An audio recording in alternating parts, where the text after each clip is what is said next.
네, 할렐루야, 반갑습니다. 오늘 2부 예배 올라오신 여러분을 주님의 이름으로 환영하고 축복합니다. 우리 서로 인사하겠습니다. 사랑합니다. 축복합니다.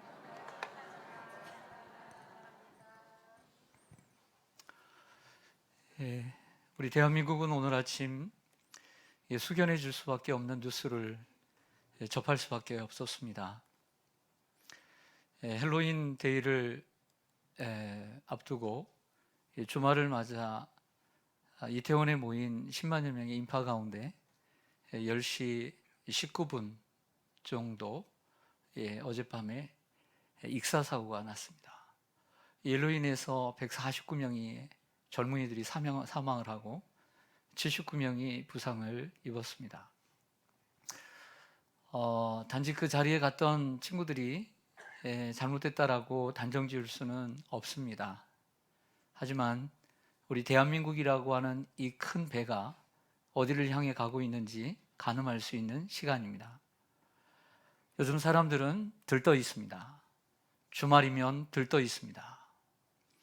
참으로 어려웠던 시기는 뒤로 하고 이제는 즐기면서 너무 신나 있습니다. 들떠 있습니다. 그 위험을 감수하고 그 자리에 가면서 살아가고 있습니다. 대한민국이라고 하는 이곳에 이 사회는 주말이면 들뜬 사회입니다. 신나 있는 사회입니다. 놀러 가지 못해 안달난 사회입니다.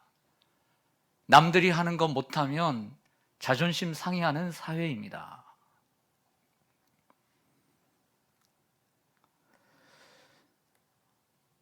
문화를 만들어 가야 되는 이 기독교인들이 문화를 만들어 가지 못하고 문화에 편승해서 살아가고 있지는 않는지, 누구는 정치인이 주 5일제를 만들어 이처럼 주말을 즐기게 했다, 정치인의 문제다, 경찰들이 이럴 줄 모르고 왜 많이 와 있지 않았느냐 라고 경찰을 탓할 수 있고, 안전 불감증에 빠져 있다, 또다시 세월호의 사건이, 성수대교의 사건이 얼마 지났다고 이렇게 말할 수도 있습니다만, 제가 생각하기론 너무 들떠 있다. 놀기에 바쁘고, 그리고 바른 분별력과 변별력도 없고 판단력도 없고,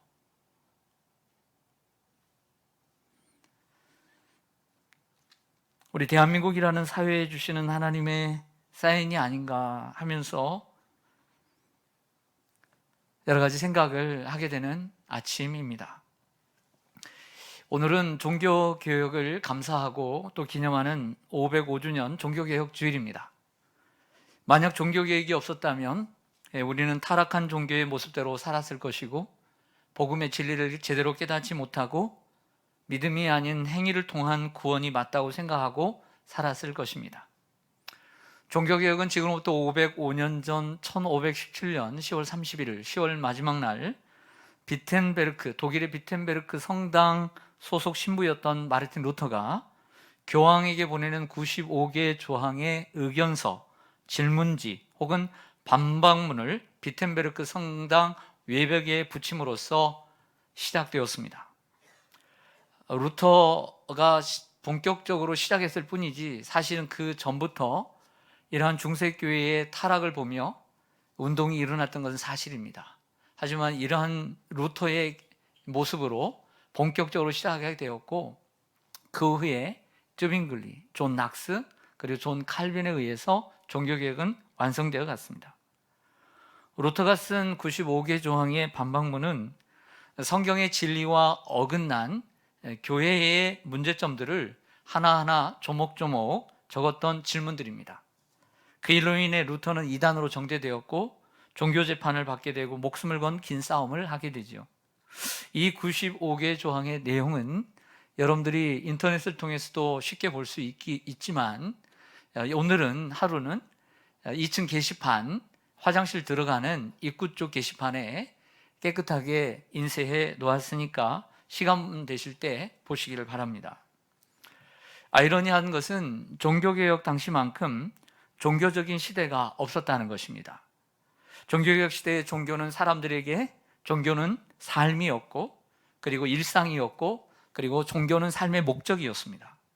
하지만 더 아이러니한 것은 그 시대만큼 교리적으로 윤리적으로 타락한 시대를 찾아보기 어렵다는 것입니다. 성직이 돈으로 매매되었습니다.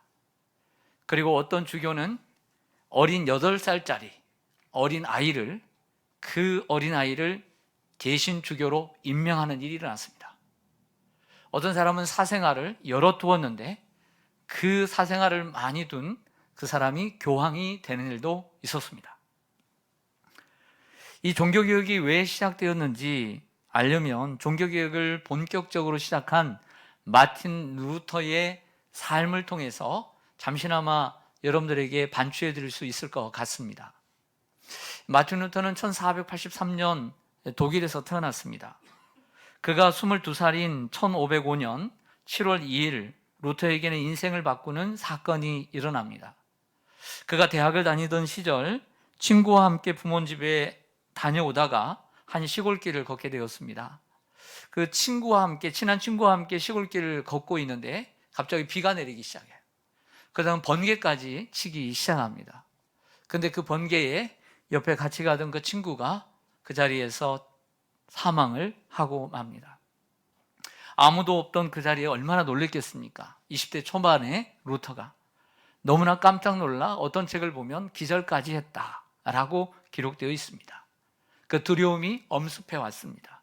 그리고 하나님 앞에 기도하기 시작합니다. 하나님이 나를 살려주신다면 하나님 앞에 내 삶을 드리겠습니다 하고 서원을 하게 되고, 그 서원을 이행하면서 어거스틴 수도원에 입문하게 됩니다. 수도원에 들어온 루터는 어떻게 해서든 하나님을 기쁘시게 해드리려고 노력했습니다. 그런데 루터가 하나님을 기쁘시게 해드릴 수 있다고 생각한 게 뭐냐면 3가지였어요. 하나는 경건하게 사는 것, 둘째는 착하게 사는 것, 셋째는 거룩하게 사는 것. 이 3가지를 생각하고, 그리고 이것이 신앙의 또 본질이라고 생각했던 것입니다. 여러분들도 그렇게 생각하시나요? 이게 신앙의 본질일까요? 경건하게 살고 착하게 살고 그리고 거룩하게 살면 되는 걸까요? 틀린 것이 아닌 것 같죠? 그러나 이것이 신앙의 본질이 아닙니다. 루터는 처절할 정도의 금욕생활로 수도원에서도 참 별나다라는 얘기를 들었다고 해요. 그래서 다른 수도사들을 보면 너무 허술해 보이고 부족해 보이고, 어떤 저런 사람들이 수도원에 와서 수도사 생활을 할 수 있나라는 비판적인 생각도 가졌다고 합니다. 일상적인 일 외에도 루터에게는 강의가 주어집니다. 충분한 기도 생활을 하지 못하자 주말에 몰아서 하기도 했지만 그것조차 여의치 못했습니다. 잠을 줄이고 또 줄여서 자신에게 맡겨진 일을 하지만 5일 동안 자지 못한 일도 있었다고 합니다.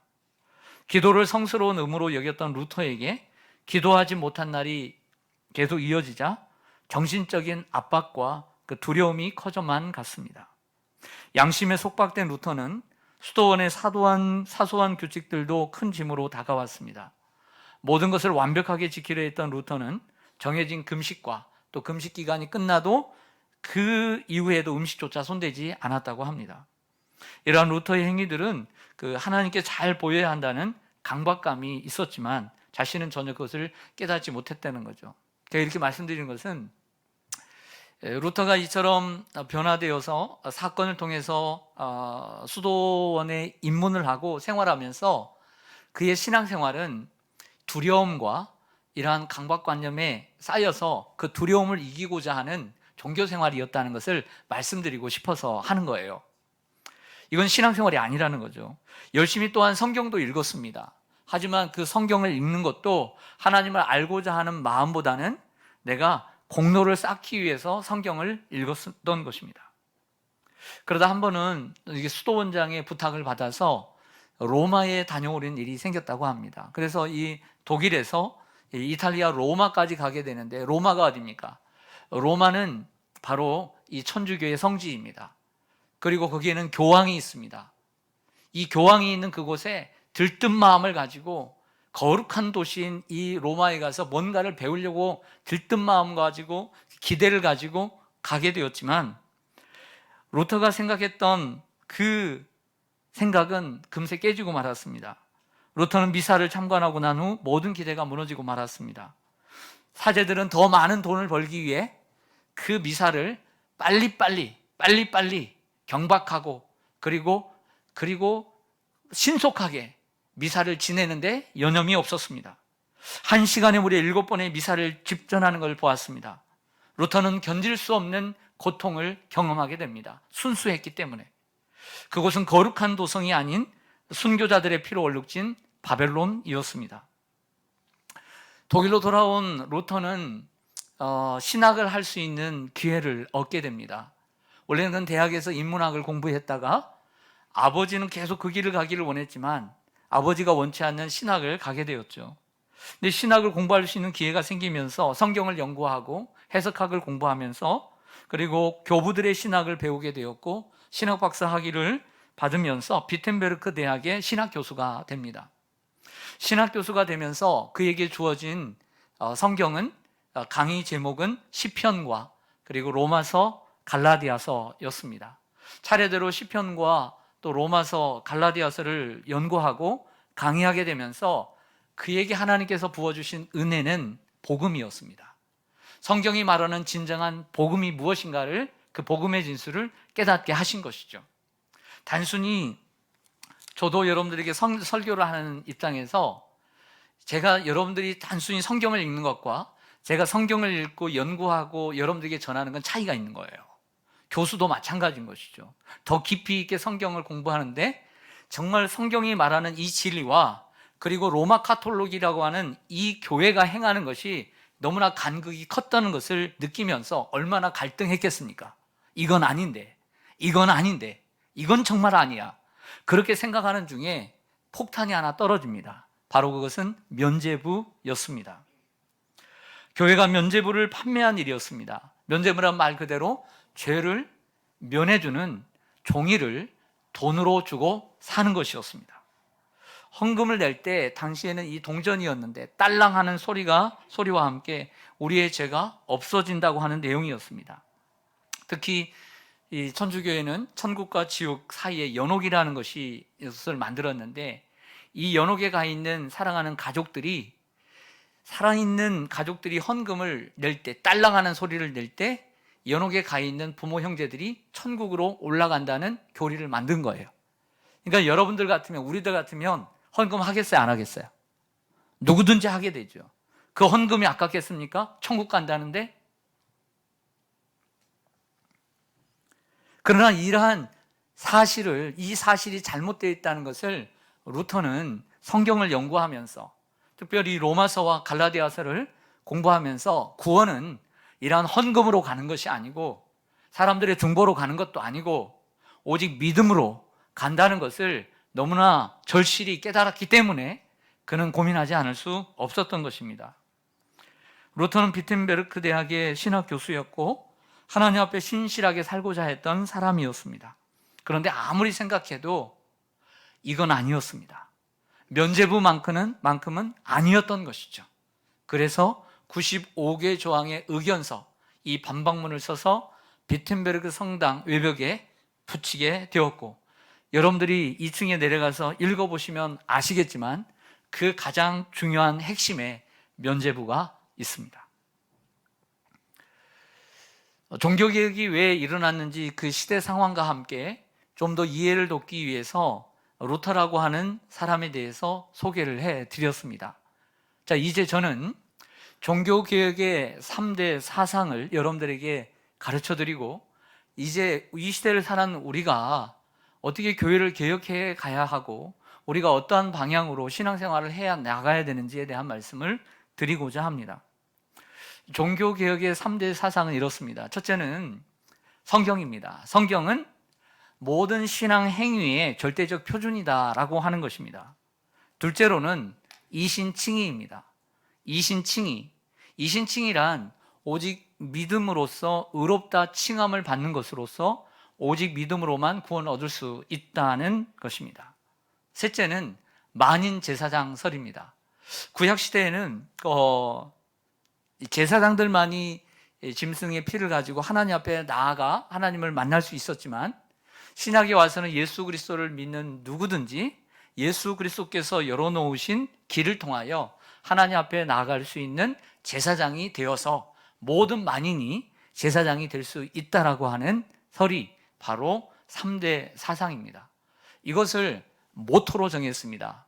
이것을 모토로 정했는데, 이것을 첫째, 오직 성경, 솔라 스크립투라. 두 번째, 오직 믿음, 솔라 피데. 세 번째, 오직 은혜, 솔라 그라티아. 그래서 이것을 모토로 바꿀 때 이렇게 정리를 하게 됩니다. 자, 하나씩 살펴보면서, 그리고 오늘 우리의 신앙에 어떤 길을 걸어가야 하는지, 그리고 우리는 바른 교회를 세워가고 있는지 생각할 수 있는 시간이 되기를 원합니다. 첫째로, 종교개혁의 첫 번째 사상은 이 성경입니다. 성경은 신앙 행위의 절대적 표준이라는 거죠. 따라서 하겠습니다. 성경은 신앙 행위의 절대적 표준입니다. 솔라 스크립투라. 이 단어는 라틴어입니다. 라틴어는 헬라어와 다릅니다. 헬라어는 그리스에서 나온 언어이기 때문에 그리스어를 헬라어라고 합니다. 똑같은 단어입니다. 하지만 라틴어는 라티움이라고 하는 로마 근처에 있는 지역을 의미하는데, 그 지역에서 만들어낸 로마의 언어입니다. 근데 이 라틴어는 로마 사람들이 사용하는 것이 아니라 당시의 사람들은 읽지도 쓰지도 않았고 특권층을 위한 언어였습니다. 그러니까 일반 사람들이 사용하지 않는 언어였던 거죠. 원래 책이라는 것은 모든 사람이 쉽게 읽을 수 있는 언어로 만드는 것이 책이어야 되잖아요. 그런데 이 중세의 1000년 동안의 성경은 라틴어 성경이었어요. 특권층만 읽을 수 있는 성경으로 만들어서 일반 성도들은 읽을 수 없고 사제들만 읽을 수 있는 성경이었던 것이죠. 그래서 성경은 신부들만의 전유물이었습니다.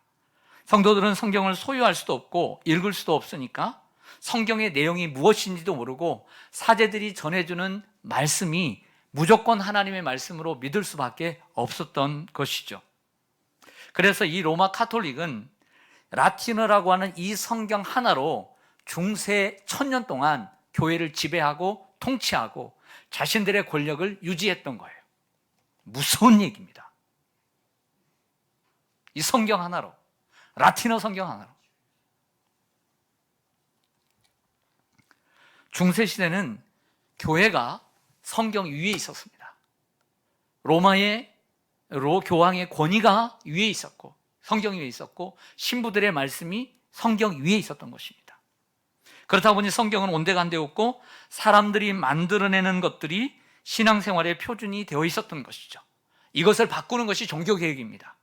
사람들이 만들어내는 것이 아니라, 신앙생활의 표준이 아니라 성경인 하나님의 말씀이 신앙 행위의 절대적인 표준이다. 이것이 종교개혁인 거예요. 할렐루야. 면죄부도 마찬가지입니다. 요즘 면죄부를 팔면 이단이라고 정죄할 것입니다. 하지만 당신은 그렇지 않았다는 거죠. 왜? 여러분들 같은 성도들이 성경을 모르니까, 성경에 뭐라고 써 있는지 모르니까, 그들이 교리를 만들어내어 가르치면 그것이 진짜인 줄 아니까. 또 그 말이 설득력이 있어요. 왜? 죽은 사람을 위해서 기도하면 천국으로 가고, 우리가 헌금을 열심히 하면 천국으로 가고, 우리가 열심히 이 세상에서 헌신하고 희생하면 죽은 부모 형제도 천국으로 보낼 수 있고, 얼마나 설득력이 있습니까? 그리고 헌금을 하면 천국으로 보낼 수 있다는데, 그 사랑하는 부모가 연옥에서 고통받는 것이 좋습니까? 천국 가는 게 좋겠습니까? 천국 가는 게 좋죠. 그게 당연히 헌금을 할 수밖에 없었던 거죠.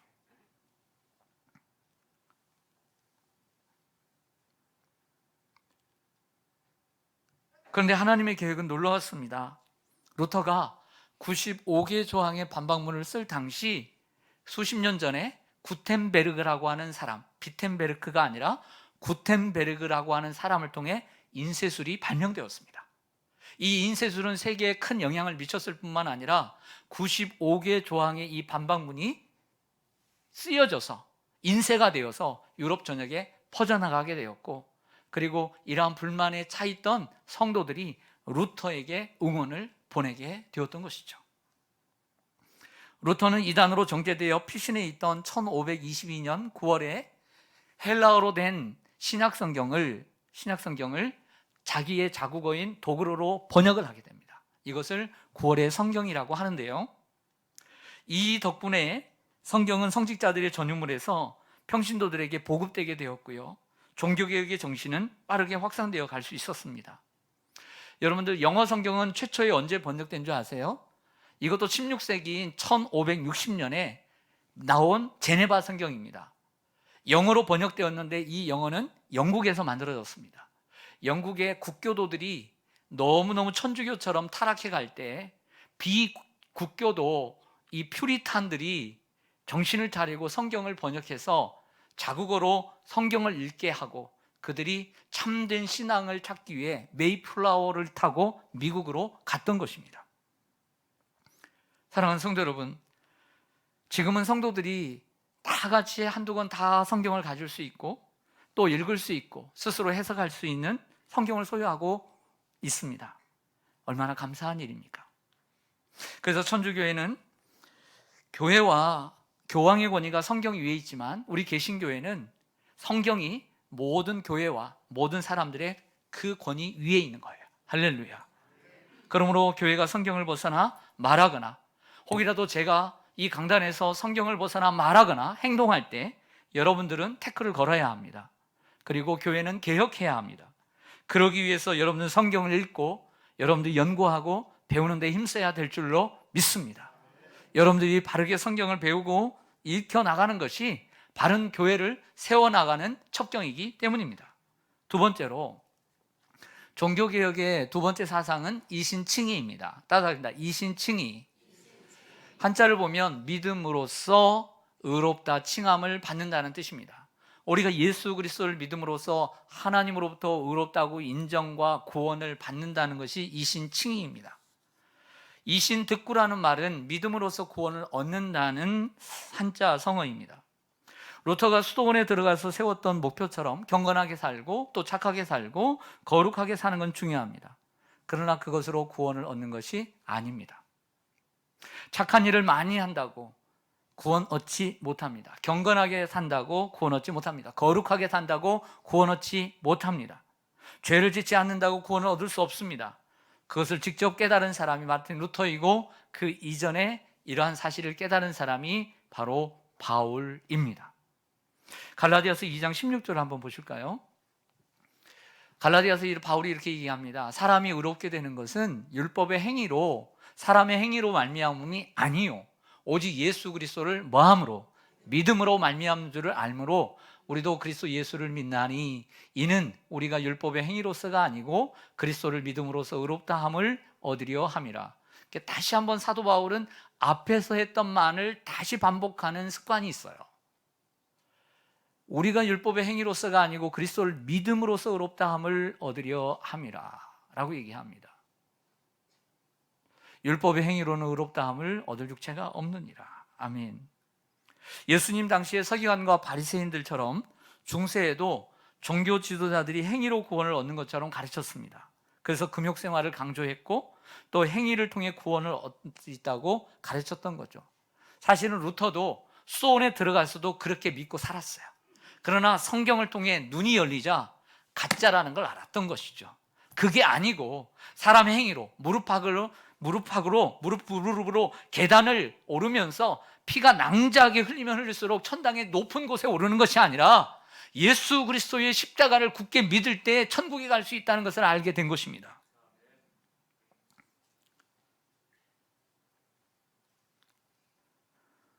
성경을 읽거나 연구할 수 없었던 평신도들은 사제들이 전해주는 말씀이 성경인 줄 알았습니다. 그리고 인간적으로 생각할 때 아주 의미 없는 이야기도 아니었기 때문이죠. 그러나 성경은 그렇게 가르쳐주지 않습니다. 행위로 구원 얻는 것이 아니라 오직 예수 그리스도를 믿음으로 구원 얻는다. 그래서 그가 신학교수가 되어 하나님이 시편을 가르치게 하시고 로마서를 가르치게 하시고 갈라디아서를 가르치게 하심은 이러한 종교개혁을 위한 하나님의 철저하신 준비하심 속에 있었던 거예요. 할렐루야.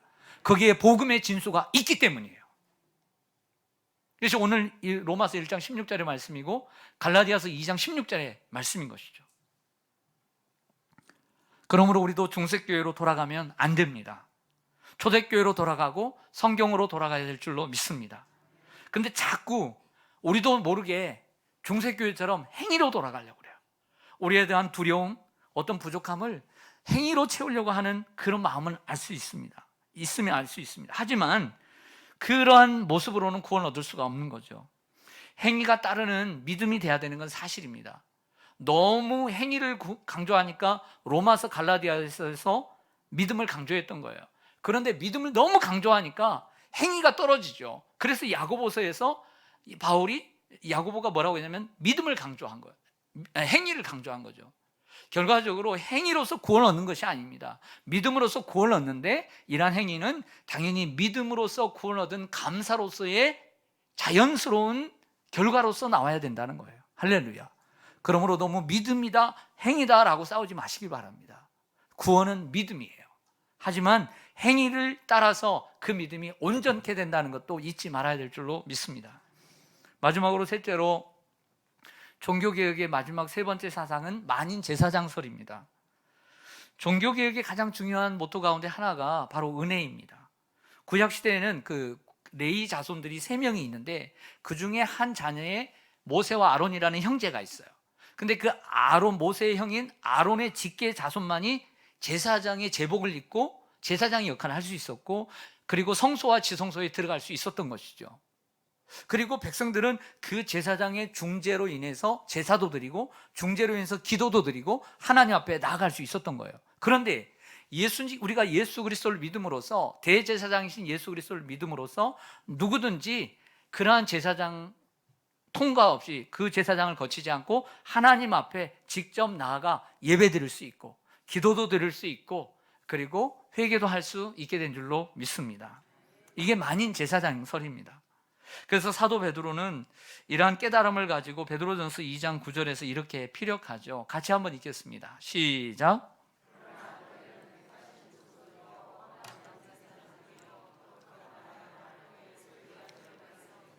아멘. 택하신 족속의 왕 같은 제사장들이다. 여러분, 만약에 사도 베드로가 구약 시대에 이야기를 했다면 어땠을까요? 이단이라고 했겠죠. 여러분, 모두가 왕 같은 제사장들입니다. 난리 나는 얘기예요. 근데 신약의 이야기를 했던 거죠. 모두 다 왕 같은 제사장들이다. 우리 모두가 제사장이 어떻게 되었는지 마태복음 27장 50절에서 51절 말씀을 통해서 말씀드리겠습니다. 예수께서 다시 크게 소리 지르시고 십자가상에서 영원히 떠나시니라. 이에 성소 휘장이 위로부터 아래까지 찢어져 둘이 되고 땅이 진동하며 바위가 터지고. 아멘. 이 말씀은 예수를 믿는 모든 사람들이 어떻게 예수님이 열어놓으신 길을 걸어갈 수 있는 제사장이 되었음을 보여줍니다.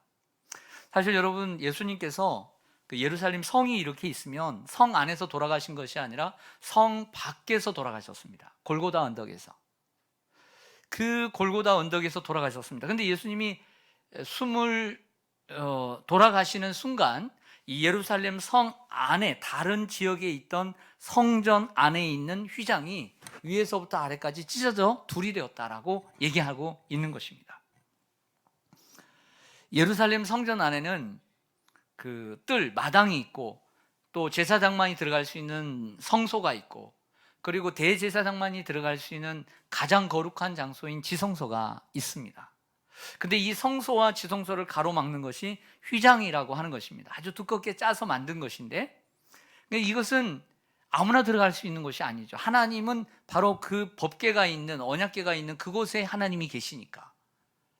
제사장만이 들어갈 수 있는 길인데 예수님이 자신의 몸으로, 육체로 그 휘장을 찢으신 거예요. 그래서 그 단번에 영원한 속죄를 이루셔서 우리 모두가 예수 그리스도의 이름으로 하나님 앞에 직접 나아가 예배도 드리고 기도도 드리고 회개도 하게 된 줄로 믿습니다.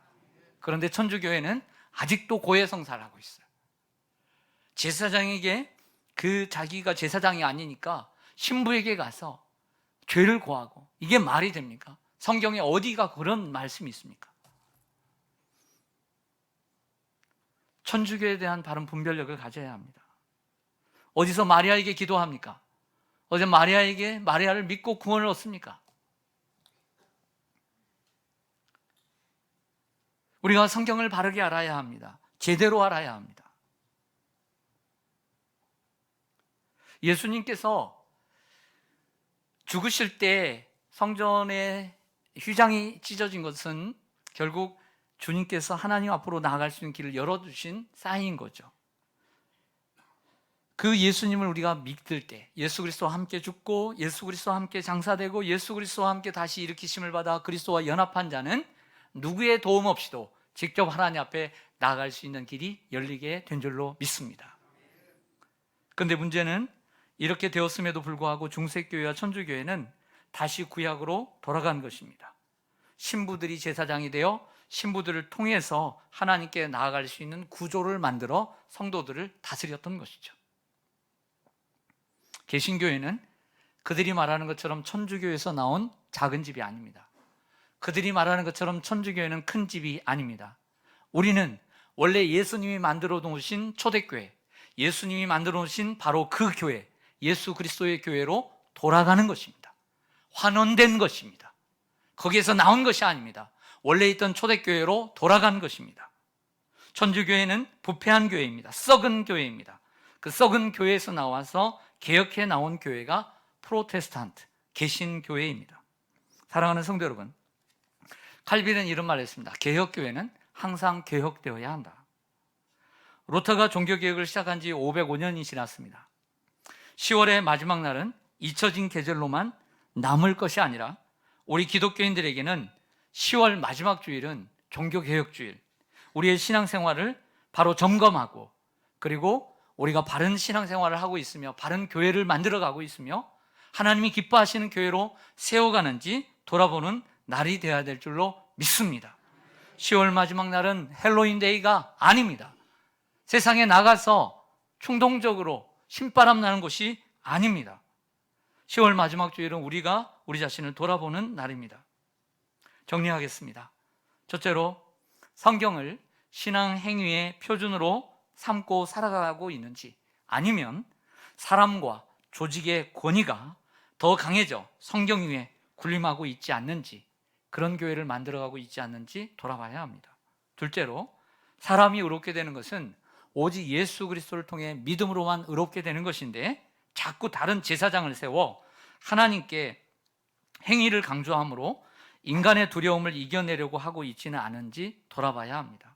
셋째로, 예수님을 믿는 사람은 누구나 하나님 앞에 직접 나아갈 수 있는 제사장인데 자꾸 다른 제사장을 세워, 다른 어떤 중보자를 세워, 다른 리더자를 세워, 그리고 다른 인기 있는 사람들을 세워, 그리고 너무 카리스마 있는 사람들을 세워 그 사람을 너무 의지하고 그 사람이 신적인 존재로 만들어서 하나님께 나아가려는 잘못된 교회, 이상한 모습은 없는지 돌아보고 바른 분별력을 가져야 될 줄로 믿습니다. 중세교회는 천년 동안 지식이 없는 종교적 열심으로 방향이 잘못되어 썩고 부패한 인본주의 교회가 되었습니다. 종교개혁의 정신을 이어받아 오직 성경, 오직 믿음, 오직 은혜로 신본주의 교회를 세워가는 우리 교회와 여러분 되시기를 주님의 이름으로 간절히 축원합니다. 아멘. 기도하겠습니다.